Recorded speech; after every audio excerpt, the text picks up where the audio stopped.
Happy Friday. I'm sorry we're a couple of minutes late, but I have the curse of being a chatty Cathy, and Jim is my good friend. So, I mean, when we get talking, and I needed to catch him up on some things before we started live. But happy Friday. I know this is not the normal way that I do things because I'm such a individual who's into women empowerment, but Jim and I are writing a book together, and he's also doing this really amazing tour that I think everybody who is struggling with leadership and culture needs to know about and signed up for. So I'm glad that he's here and to have a conversation, and it just gives us a reason to talk about this book that we're trying to write too.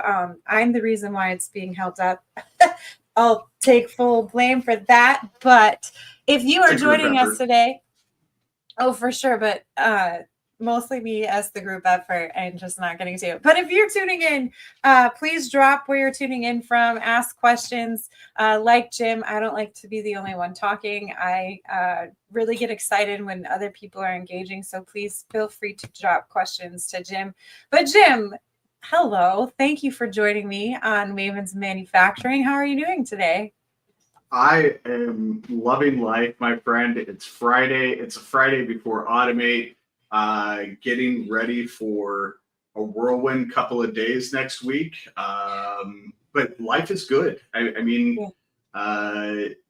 It's been an awesome year so far. I'm looking down at rocks instead of up at them. I mean, life is good. That's awesome. So you're going to be at Automate on Tuesday and Tuesday only. Tuesday only. Which makes you exclusive. So if you want to chat with Jim, you better be there on Tuesday because he's not going to be there any other day. We do have Mark. Hi, Mark. Thank you for joining us. Mark the Robot Man. Yes, he's in North Carolina. I just learned this too when we were at Assembly. Mark informed me that he is a Buffalo Bills fan. So a lot of people have noticed my Bills stuff. Yes, I'm a Buffalo Bills fan. No, I'm not a Sabres fan. I like the Blackhawks. Just get over it. Stop being mad at me. But I will root for the Sabres. But let's get back to Jim because I do know that you have some brief moment with me, and I want to make sure we're talking about everything. So Jim is the founder of the Manufacturing Connector, and he's also the champion of the Lead the Change tour, and that's what we're talking about. So Jim, can you just introduce yourself and give us a little bit of background information about who you are, how you got in this industry, and how that led to this Lead the Change tour?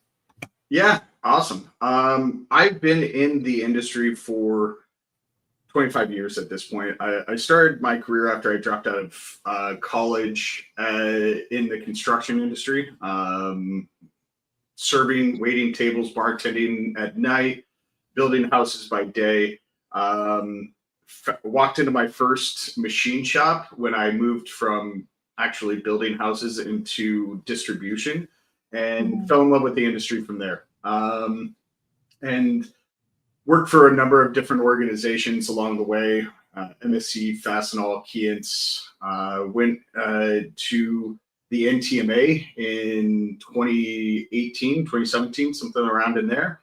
And that's where I really started to realize how widespread the issues that I had been hearing here locally and regionally in the Southwest and in Arizona really were. I mean, the same issues that affect shops here are everywhere. And at the same time that I was there, I had just finished my MBA where I created a talent management framework for deskless employees.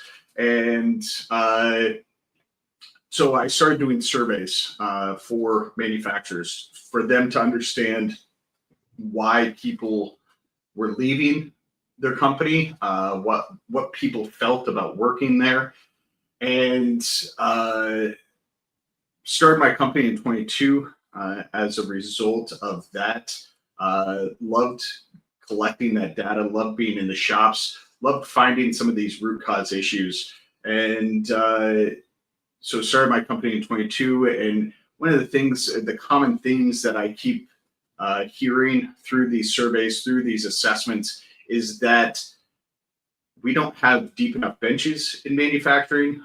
We don't have a great change management process in manufacturing. A lot of the issues came back to leadership and the way we were leading not only the next generation and looking towards the work that you and so many others do, but also the way that we retain the current employees that we have. So I had an idea about 18 months ago that I wanted to do this tour. Didn't know how to logistically do it though. And so this year, kind of as I do with everything else, Megan, just kind of figured it out and make a lot of mistakes, and am okay with failing and changing and adjusting based on what the industry wants from me. But the two workshops that I'm doing this year in 25 are one on leading change in digital transformation. One of the areas or areas of opportunity for the shops that I see all the time is, hey, David, thank you. It always weirds me out when he calls me the near of manufacturing, but I appreciate it, man. I like that. We hear about these companies spending tens, if not hundreds of thousands of dollars on technology. Owners go to trade shows like IMTS and FabTech, EastTech, Automate, etc., and see really cool technology, and they purchase it. They spend tens, if not hundreds of thousands of dollars on it, and it sits in the corner underneath a dust tarp, or it's a software program that it isn't fully utilized. And a lot of times that's because we're not listening to what the employees need on our floors. We are assuming we know as top level leadership what they need. And a lot of times we know symptoms of problems that we're trying to solve. We just don't know root cause of problems we're trying to solve. So started workshop number one, that's leading change in digital transformation again. The second one is helping us build our bench. It's called Becoming Management Material. That's to solve the problem that we all see, the people who are watching you. We all know those individual contributors that are promoted into leadership positions because they're the best machinist, or they're the best welder, or they're the best person at assembly, or whatever that looks like, or whatever their role is. But they don't have the skill set, or sometimes even the desire to become leaders in our organizations. And we do that because we don't have strong benches. We don't have people lining up to be leaders. And so the Becoming Management Material is a 3-day workshop that really outlines the skill set that people are going to need to become leaders in the future. So this is for owners to send their individual contributors that they want to be leaders someday in their organization, supervisors, leads, managers, and they pick up those skill sets, and then they walk away with something, a robust plan that they can refer back to when that time comes. Very cool. So let's break these two workshops, two ideas that you have, one by one, so that people can decide which one that they want to attend. I am going to be going to the one in Chicago, and then hopefully the one in San Jose. So I'm going to be attending both of them, and I'm going to be writing about it. So stay tuned for that content coming up. That'll be fun. But one of the things that you said in some of your materials is you say that digital transformation isn't a tech problem. It's a people problem. And I agree with that. I think there is a disconnect on how current leadership is connecting with their current employees, which is going to affect how the flow of everything goes in your company. So can you really talk about the misconception about, digital transformation being this plug and play, and where some of those gaps are with leadership, and, even with the resistance to change? Can you talk about some of that? Yeah, absolutely. So first, to kind of set the stage, in 2022, which was the last time Harvard Business Review did a study on the number of changes that the average employee goes through, the statistic is that in 2022, the average employee saw 10 major organizational changes, digital changes in their organization in 1 year. Okay. And that was up in from 2016, and the count was 2. So that's like 5 times the amount of digital transformation or digital change within an organization in 6 years, right? And COVID accelerated that. There's a lot of uncertainty that accelerated that. But we also see workforce issues in the manufacturing side that has accelerated that as well. So the idea is that people do actually love change, Megan. If people didn't love change, we would all be wearing the same clothes. We would all be eating the same food. We wouldn't go anywhere, right? We love change, but we love change that we author, that we have a voice in, that we have a say in. Sorry, I got to turn these comments off because it's so distracting to me. 10. Holy crap. Holy crap. But people truly do love change when they have that voice. And so when owners are able to go to their teams and say, hey, I see this symptom, and this symptom is scrap, or the symptom is bottlenecks in our production or processes or whatever that is, and they say, how do we solve that? Let the employees come to you with ideas and say, hey, we need this robot arm, or we need this piece of software, or we need this new CMM. Whatever the change is, let them be the ones to bring those ideas to you. You vet the idea, you then help implement that. And so that's the whole idea behind change and people loving change. The other thing we talk about in there is I give a very clear assessment for leaders to be able to understand if their teams are ready for change. Because not every team that is even invited to the table is ready for change. It takes a lot of trust. It takes a lot of communication to get to a point where a team is ready for change. They have to believe in each other. They have to believe in the mission of the organization. So there's a big alignment issue. So we talk about that. We also talk about ingraining change into your culture. And I take the philosophy of agile. I adopted this from the software world and Scrum methodology, specifically in that agile mindset, where we take small incremental changes in our approach to a total change management, total digital transformation.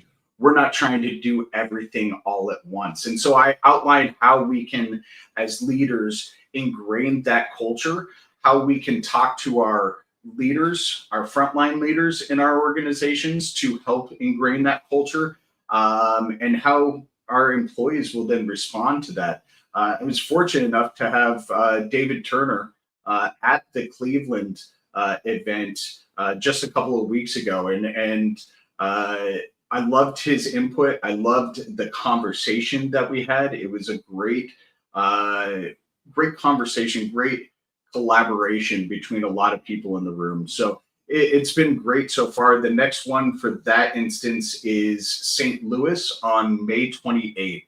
And really looking forward to being in St. Louis. We're going to be at Conflux Co-Learning Space, cool. Which is Go Brand Go, Brandon Dempsey's facility there in St. Louis. Really excited. Andrew Crow will be hopefully stopping by, waving and smiling at everybody there. So it'll be good to see him, and looking forward to meeting everybody in St. Louis.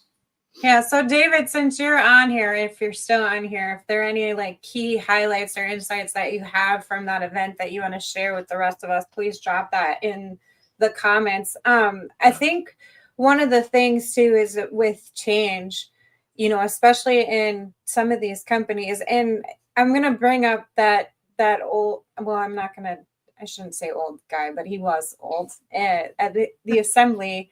Yeah. I think there are still a lot of manufacturing facilities out there that are doing it the old way, where they're leading with fear instead of like collaboration and communication. And I've heard so many stories where like companies think, oh, well, this next big thing is what we need to be successful and kind of speed up our processes, like automation, for example.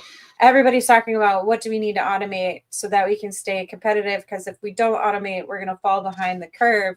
And we all saw the dock strikes that happened and some of the signs that those dock workers were holding up. And on LinkedIn, there were so many people within the tech space that were pissed off at the dock workers because they were like, oh, they should know. Well, they don't know, because we're not really educating them on the benefits that we're seeing from our perspective. We're not really inviting them in those conversations for change. So I think, you're hitting a really good, valid point that, it has to be within the company culture, and you have to include everybody in those conversations so that they don't start assuming things when these digital components start coming more and more into their workday. Because the biggest thing we're all hearing from people, well, this is going to take my job. This is going to take my job. And we're not really helping them understand that, Yeah. And first of all, that guy at the assembly show, I wish he was watching this. He's probably not up to speed enough to watch this or know that live streaming exists. But that was the wildest thing that has ever happened to me after giving a talk about leadership and modern leadership practices, is have somebody come up and tell me that I lied to the 50 or whatever people that were there in the audience because I was telling them to listen to their employees. That was wild to me. Yeah. But he's not the only one. He's not the only one, though. There's others like him. And that's the mindset shift that we have to keep pursuing, because we can't have that way of thinking anymore. We can't. And I was in a shop yesterday, and it's very old school, very command and control structure. What I do in there is I work with their up and coming leaders, right? What this owner is starting to understand, though, is that their up and coming leaders don't want to stick around under that command and control structure, right? So not only are they losing the frontline employees, the people who are making things, but they're also losing those individual contributors that are going to be the leaders of the future. So we have to change our mindset. We absolutely have to change, not only to adjust to the next generations that are coming up through manufacturing, but we have to adjust for the current generations. I'm hearing and seeing a lot more of the remaining baby boomer, the Gen Xers that are in manufacturing, start to feel more empowered by the younger generation's resistance to that command and control structure, right? We have historically just said, oh, it's work, right? But we're learning that we spend more time at work than we do with our families. We spend more time in these shops that we call our jobs, our second homes, than we do with our families. And we don't have to take that command and control. We don't have to take that toxic environment, that negativity. There are some people who thrive in those kinds of environments, and my hope is the people who thrive in those environments will find the leaders that provide those kinds of environments. That's not for me. That's not for everybody. But to each their own, I guess, right? Mm-hmm. I think with this younger generation, I love watching them, because my daughter is part of Gen Z, and she's 21. She'll be 22 soon, which is crazy to me. But Nush is also part of Gen Z, and just that light in their eyes and that passion to like be good at what they do, but they're not going to get rid of their well-being and their core values. And I think that's really admirable of them, because it is going to change the workplace and how how people are going to lead. And I mean, if you want the good talent that's really passionate and hardworking, because I think that's another misconception. Everybody is like, oh, well, Gen Z doesn't want to work. They just want to be a bunch of video influencers. And it's like, no, that's not the case at all. Like, they do want to work, but they have to have a reason to work with you. And if you don't provide that reason, they're going to find it somewhere else. And I love that rebellious nature. I don't know, just probably because I'm a little bit rebellious, but I think it's really cool, and it's good for our industry because we need to attract more of that generation. And Nish is really doing a great job of that because she created the Sisterhood of Trades. She also created the Next Generation Manufacturing podcast. And she's talking to a lot of women who are in the trades that nobody knows about because they're not on LinkedIn. They're mostly on TikTok. So let's get your insight on what leadership transformation really looks like. What are the traits of impactful leaders in manufacturing today? And what do they get wrong about engagement? And, why is culture such an afterthought for them? So can you break that down for us? Yeah, let's start with the last part of that, right? So why is culture such an afterthought? And the reason is it's hard to quantify culture. And our industry is so built on ROI, right?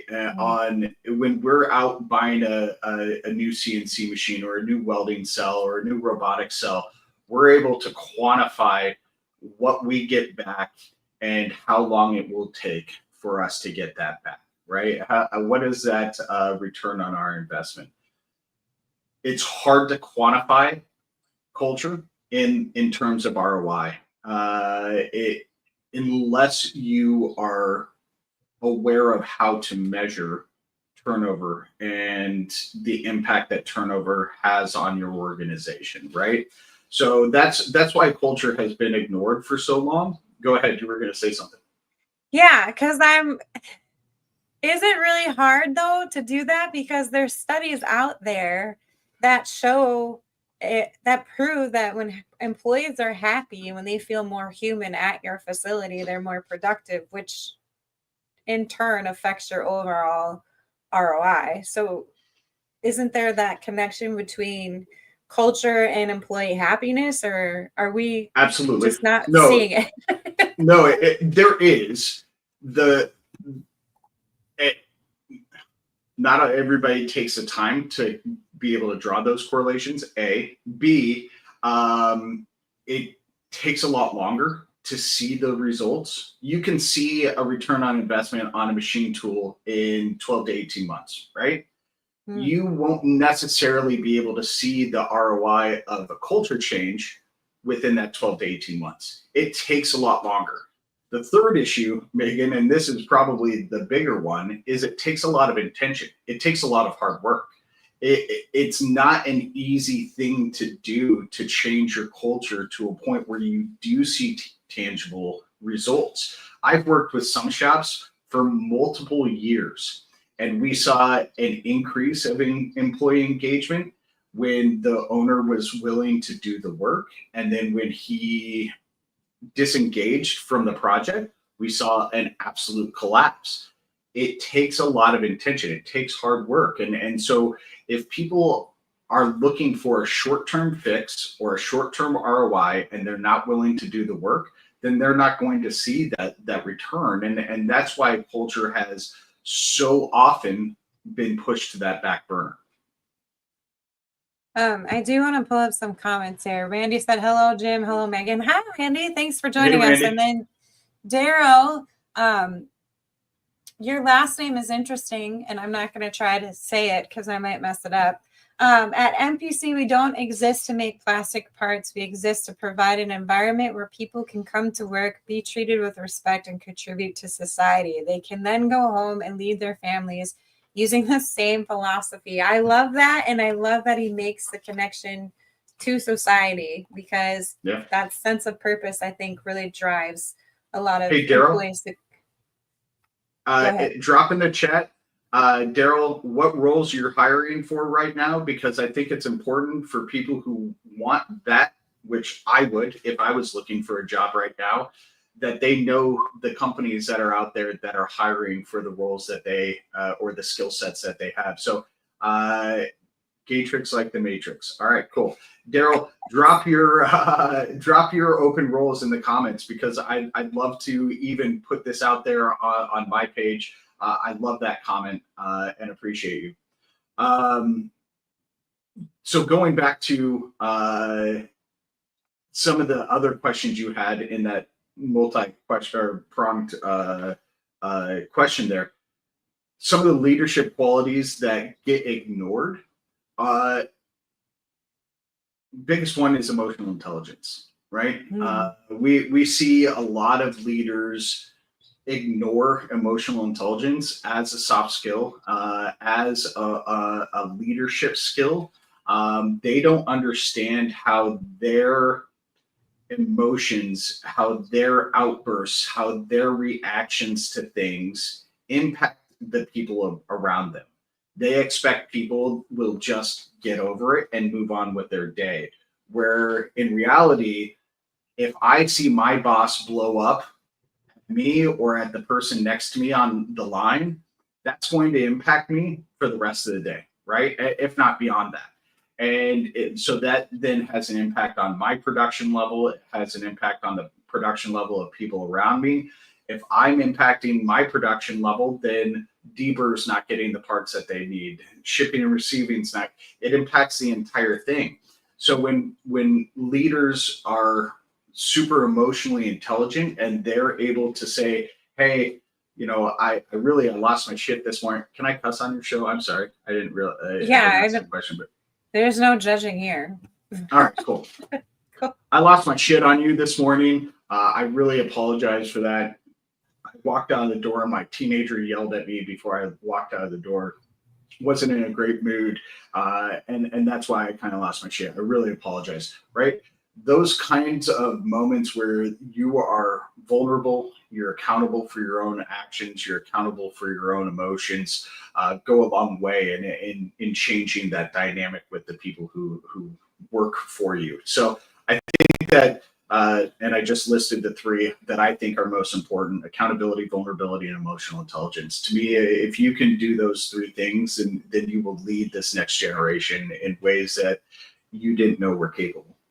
Yeah, I was at a Women in Manufacturing event at the beginning of this year, and one of the presentations, I'm going to have to look up her name because it escapes me right now, but her presentation about emotional intelligence, she brought up a good point. She's like, men have not been given the permission by society as a whole to express their emotional intelligence. We are constantly telling them to suppress their emotion and always be professional, always be almost like robotic in a way. And I thought that was a really good point, because there is a lot of like awkwardness in this sector when it comes between men and women, and it's not malicious or intentional. I don't think, like, yeah, some of it is, but there are those instances, like, let's be real, like some of it is intentional, because there are some people that just don't want to share that space. But for those that, you know, are so used to it being male dominated for a really long time, that conversation is awkward. And like,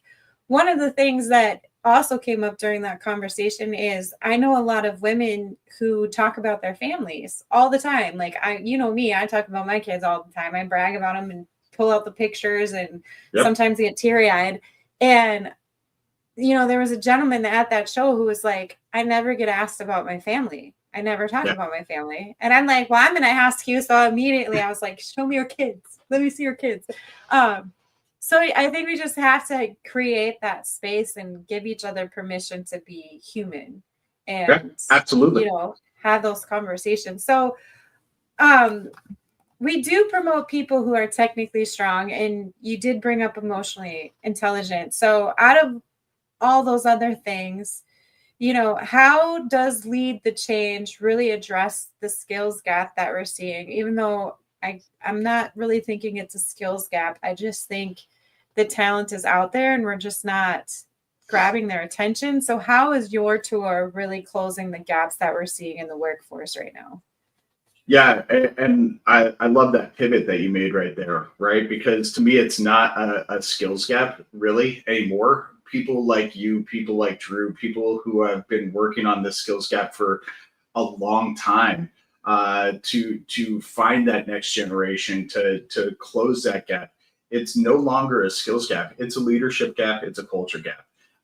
We have to create places that people want to work, and we have to create leaders that people want to work for. And so that's what my role is here. That's what my goal is to make manufacturing a place where anybody can look at as a viable career path, can look at this industry as a viable career pathway. And one of the biggest stats that jumped out at me was companies, and I had to write it down because I don't always remember all the statistics, but attrition drops 15% when leaders are developed from within, right? So our average attrition rate in 2024 was 44% as an industry, right? So we had over 4 in 10 people left their job last year, right? Which is a massive number. If we can drop that by 1.5 people, from 4.5 to 1 to 3, the amount of money in productivity that our shops are saving is astronomical. But that also starts to bring people back into this trade. We see it more as a viable career pathway again. We see it as that backbone to the middle class, that pathway to the middle class. And so again, that's what my tour, that's what my company, that's what I work to try and do, is close that leadership gap, that culture gap that exists. So can you provide us a teaser? What does that playbook look like? Because I know so many people who have been promoted and they didn't want to be promoted. Like, they were okay doing what they were doing every single day. And then that term leadership or like manager or whatever, for some reason, freaks people out. And especially among women, like there were a couple stories that I've encountered with. One was from Montez King. He helped promote this woman to a position, and she ended up leaving manufacturing for good. And he kind of like explained that even though he believed in her and promoted her, the rest of the team didn't believe in her, and they would always go to him or someone else and be like, well, is this what we really need to do? Because they just weren't listening to that individual. And then when I first started out Mavens, another gentleman came up to me and he goes, what do we need to do to and this is more on women's side of leadership. So I don't know if there's like a different playbook for men and women to keep them in the leadership position. But he was like, the ongoing joke is, if you want a woman to leave the company, just put her in a leadership position, because he was promoting these women. And after 2 weeks, they left. And he's like, I don't know what am I doing wrong? And I'm like, well, are you communicating with them on a regular basis? Are you making sure that they have everything they need? Are you making sure that the rest of the team knows that their role has changed and now they have the autonomy to make the decisions? Or do they feel like they still need to come to you before her? So What is the playbook that you're providing in these workshops, and is it different between men and women? Great questions. So the playbook is, first, top level leadership has to ask people, what do you want out of your career, right? Mm-hmm. Where do you want your career to go? And this ties back to a whole nother workshop that I've developed, not happening this year, maybe it'll be next year, but it's on performance management.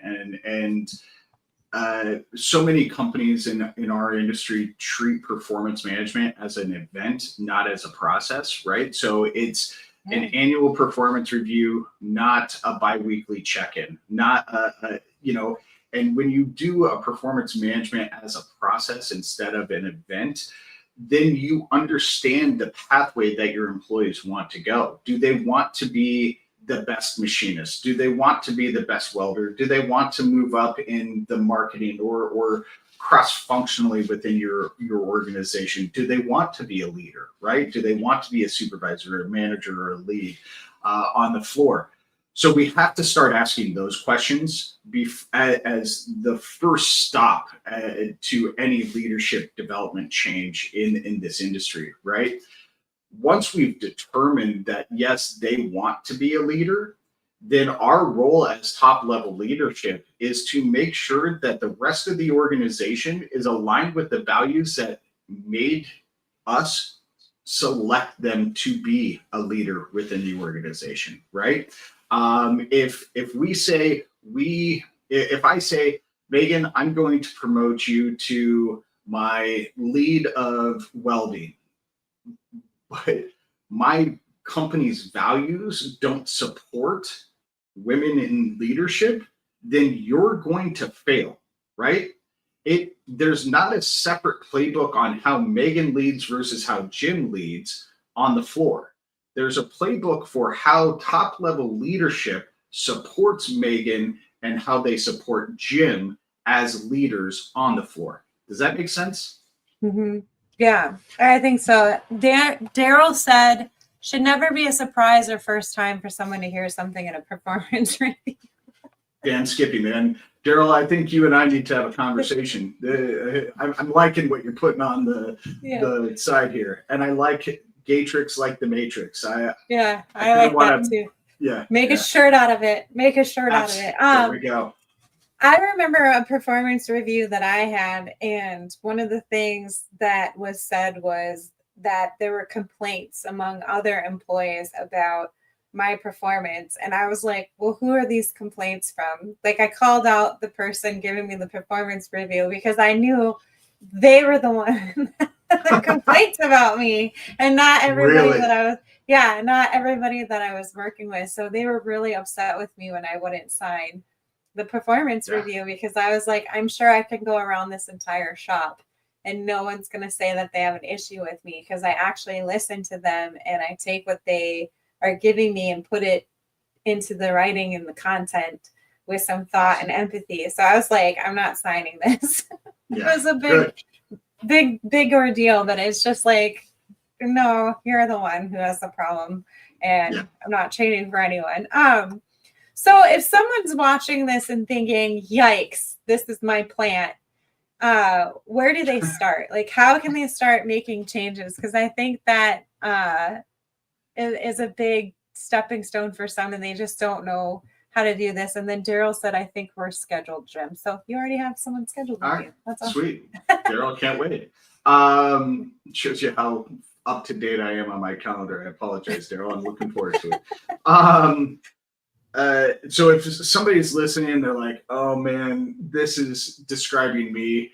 The first thing I always tell people is you don't need a title to lead change within your organization. Anybody can lead change. I mean, I look at, you already brought up some of these names, the impact that Nush has had, the impact that Jeremiah has had at Horn, and some of these younger people, Jacob Sanchez, etc. And they are leaders within their organizations, right? They don't always have that title. And that's true for the smallest of shops that we have in our industry. It goes for large 1,000-person facilities and plants. You don't need a title to be a change maker, to lead within your organization. When you start don't need permission either. Fuck no. Again, dropping bombs here.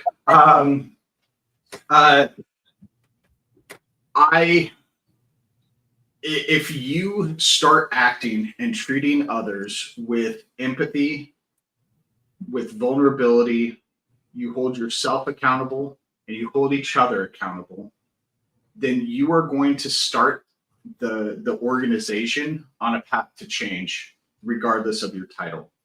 If you're a leader listening to this and you're saying, gosh, this is my place, I can't believe I let it get this bad, right? Kudos for you to being that self-aware, because not a lot of people who have facilities like this are self-aware enough to say, gosh, this is my place, right? A lot of times I get brought in because I am called by a frontline manager or an individual contributor who tells me, my place is a mess right now. We need your help. And so then I have to go to that top level leader and say, hey, I'd love to come in and just kind of walk around, see your facility, no judgment whatsoever. But that's the biggest challenge that I face is people feel judged when I walk in the door. I don't want them to feel judged. I want them to feel like they are empowered, like they have a voice and they can lead something truly great. So if you're watching this and you say, gosh, I know I need help, reach out to me. If you're watching this and you think I don't know where to start, there's a lot of really smart human beings on LinkedIn in our network, Megan, you, again, Drew, Eddie, Saunders, Chris Lukey. I mean, there are some really smart leadership-minded people, and they may not consider themselves leaders or change makers or anything like that, but you all are. We all are. We're here to make this industry a better place for everybody to work in, and as long as we do it with empathy and a little bit of emotional intelligence, then we're going to be successful. Mm-hmm. I talked to a gentleman, Penny got on here. So much easier when top managers support and help us be successful. Absolutely, 100%. There's a gentleman that I talked to on the East Coast, and he took over a company that he worked at. And the first 2 years that he started, one of the biggest changes that he did was he treated the hourly workers like salary workers. So they pretty much have the same benefits that the salary workers have, including bonus opportunities. So if an hourly worker were to come in and say, hey, I see this bottleneck in our processes, I have this idea, he gave them complete autonomy. I said, okay, make the change. If we can see an ROI within whatever time frame he gave him, he was like, we'll keep doing it. He ended up giving that person a bonus. Wow. And since his takeover for the first 2 years, he had a 92% retention rate. So, I mean, that's awesome. He's like, one of the biggest things that salary workers have is, they can come and go pretty much as they please.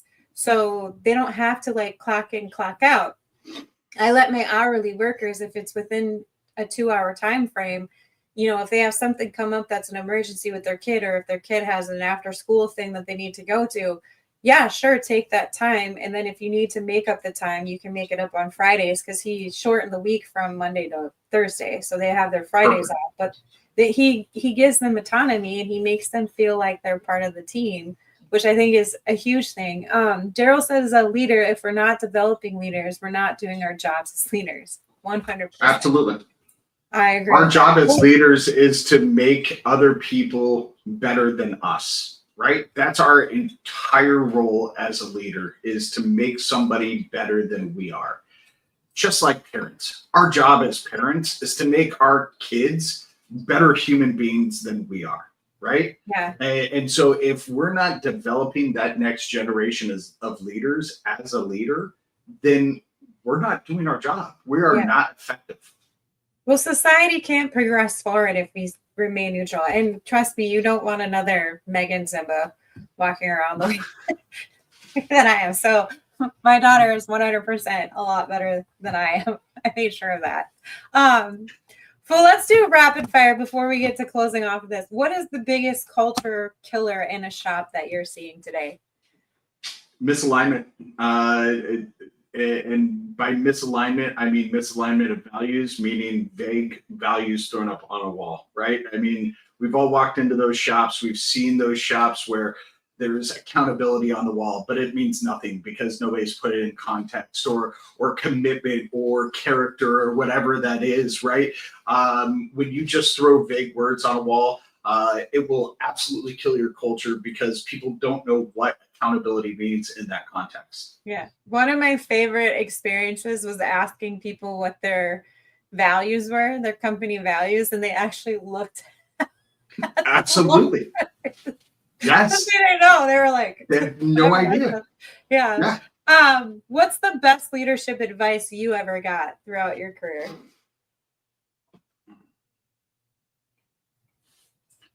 respond, don't react. And it's something that I have on a sticky note on my computer still to this day. I used to be very reactive to situations, and I didn't have a whole lot of emotional intelligence at that point either. So it kind of plays hand in hand. But I learned how to I learned the 24-24 method at that point when he told me respond, don't react. And that is where if something happens to me or in my sphere and I have a problem with it, I have to wait 24 hours to process it before I address it. But if after 24 hours it still bothers me, I have to address it in the next 24 hours. So in 48 hours, I go from issue to resolution in some way, shape, or form. But what I do is I process, and I'm able to then think logically about it in that first 24 and second 24 hours. So it's changed the way that I approach conflict. It's changed the way that I approach issues. And so that was probably the greatest advice I ever got. Ironically enough, it was from the worst leader I ever had. So I'm not going to mention any names, but yeah, he was the worst boss I ever worked for. But that was the one thing that he told me that was, to me, the best advice I've ever gotten as a leader. I guess there's good traits with the bad bosses as well. Maybe he grew. I don't know. Maybe he did. Nope, almost read the wrong thing. What keeps you fired up on the road? Because you're traveling a lot now. So what keeps you fired up? Well, just like when I'm talking, right? You saw me at IMS, you saw me at Quality. I thrive. I'm fueled by participation, right? By engagement. And that keeps me fired up on the road as well. When I walk into a shop and I see people engaging with me, with each other, just lively environments, that keeps me going. If I continued to travel and I didn't see the same level of engagement, I probably wouldn't do it anymore, because it's tough. It's tough on the body. It's tough on my wife. It's tough on my kids. But I love seeing the passion that other people have, and that fuels my purpose in life, right? And so if I see you in St. Louis or next week in Detroit, be super hyped up, because that hypes me up and keeps me going on the road. I think this sector has some of the coolest people in it. They're like the salt of the earth type of people. They're so real and authentic. I mean, there's some that are questionable, but I mean, for the majority of them, I'm not going to lie. There's some that are in this sector and I'm just like, what are you doing? Like, can we stop behaving that way? But the majority of them have just been amazing and awesome, and they're making some really cool things. So I think what you're doing is highly important, especially if we want to get more people into manufacturing, especially with all the MEP stuff that's up in the air right now. Like we need strong leaders leading this industry. So what I'm going to do is your next stop is St. Louis. You said May 28th. Yep. Is that what Wednesday, you said? May Okay. 28th. So yep. What I'm going to do is I will actually be writing a follow-up article to this episode, everyone, and I will include his full tour list there and a link to it. Awesome. But Jim is really cool. If you guys haven't noticed throughout this conversation, like I wouldn't ask anybody else to co-author a book outside of him, just because I really wouldn't, because you're so authentic and real and honest, and that's what we need more of. So I'm super excited.